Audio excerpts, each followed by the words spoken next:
magacaygu waa Cabdiqaadir Xasan Dugsiye kana mid ah dhalinyarta gobolka Awdal.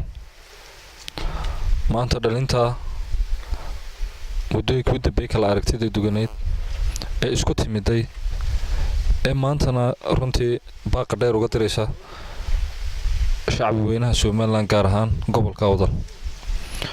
Horta runtii loolan adag baa la galay, asxaab baa tartantay, cidii Ilaahay u qorayna way qaaday. balse waxa meesha yaala war shalay loolankii adkaayeen ku kala aragtay duganeed maanta marka laga tago dalka mid uun baa ku guuleystay. midaasina waa mid uu sumeyn yahay macaaradii maxaafadba, balse gaar ahaan gobolka Awdal dhalinyarta, odayaasha, waxgaradka iyo siyaasiyiinta baaqu maanu diri lahayn. waxaan leenahay war cunfigii iyo kala qaybsanaantii iyo aragtidii siyaasadeed way dhamaatay.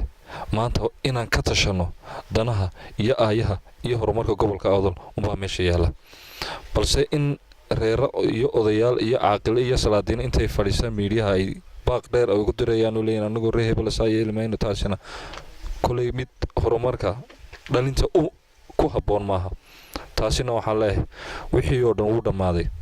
maanta waxa inoo muhiim ah sifihi ama wax qabadka gobolka Awdal sidaan meel uga wada jeesan lahayn.